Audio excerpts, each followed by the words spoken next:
మోకాళ్ళ నొప్పులు, disc problems లాంటి అన్ని సమస్యలకు సంప్రదించండి Homeocare international world class homeopathy 9001171550. నమస్కారం అండి. చాలా సంతోషం. వెంకయ్యనాయుడు గారి 55 సంవత్సరాల పుట్టినరోజు వేదికలో వాళ్ళు అందరికీ కూడా ఆనందం. మనం హైదరాబాద్ కూడా వెళ్ళాను, నేను కార్యక్రమంలో పాల్గొన్నాను. ఎందుకంటే వెంకయ్యనాయుడు గారి గురించి మాట్లాడాలంటే ఒక సాహసం చేసేది మాలాంటి వాళ్ళకి. నా విషయానికి వస్తే నేను 83లో ఎన్టీ రామారావు గారి ఆశీర్వాదంతో ఫస్ట్ టైం ఎమ్మెల్యే.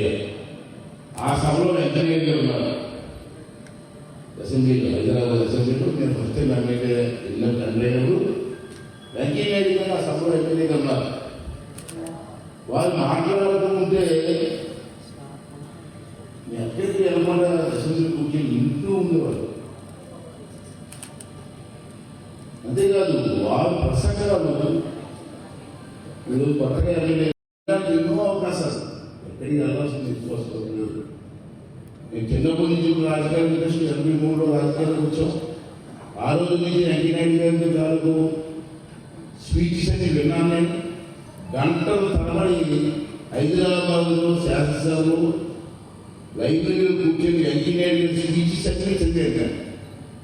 అతను మాట్లాడే మాట ఇందాక అంకిగా చెప్పిన మంచి మాట. పూర్వం మన భాష మాట్లాడు, ఏం మాట్లాడారా, జనాలను కట్టిపడేసారా అంటారు పూర్వం. అలాగే వెంకయ్యనాయుడు మాట్లాడుతుంటే ఏదో స్ఫూర్తి,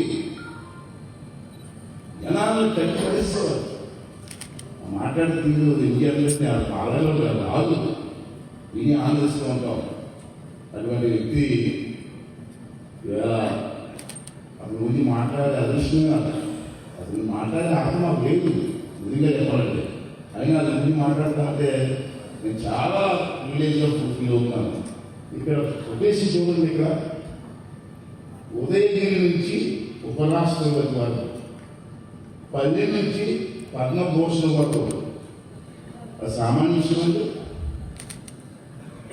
ఎంత కఠోర చేసి కావాలండి, ఆ స్థాయికి ఎదగాలండి. అటువంటి వ్యక్తి మన ఉత్తరాంధ్ర జిల్లాకు ఆప్తుగా ఉన్నారంటే అది మనందరూ అదృష్టంగా మనం భావిస్తాం.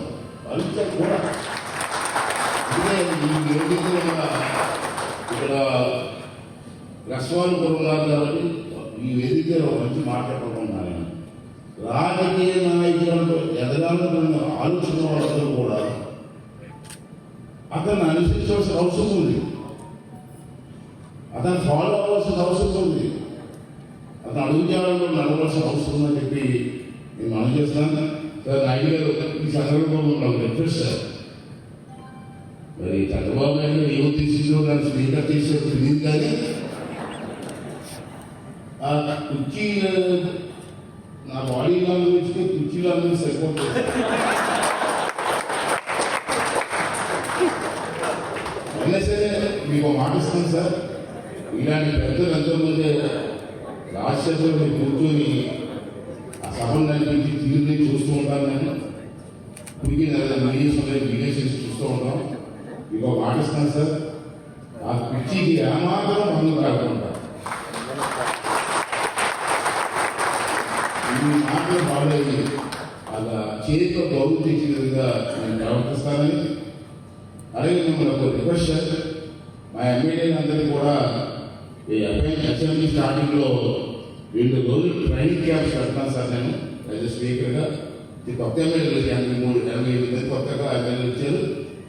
ఆ టైంలో తను కొంత టైం మాకు ఇచ్చి మా ఎమ్మెల్యేలకి ఈ సార్లు ఉపన్యాసిస్తే బాగుంటుందని చెప్పి నాకు తెలుసు. కూడా ఈ సభలో అందరూ ఈ సభలో మీ ముందు మీకోసం మాట్లాడే అదృష్టాన్ని అందించినటువంటి కామ్రేడ్ గారికి అందరి పెద్దలందరూ కూడా దగ్గర పెట్టుకుంటూ సెలవు తీసుకున్నాను సార్. మరిన్ని వీడియోస్ కోసం ఛానల్ ని సబ్స్క్రైబ్ చేయండి, లేటెస్ట్ అప్డేట్స్ కోసం వాట్సాప్ ఛానల్ ని ఫాలో చేయండి, అండ్ లింక్ డిస్క్రిప్షన్ లో ఉంది.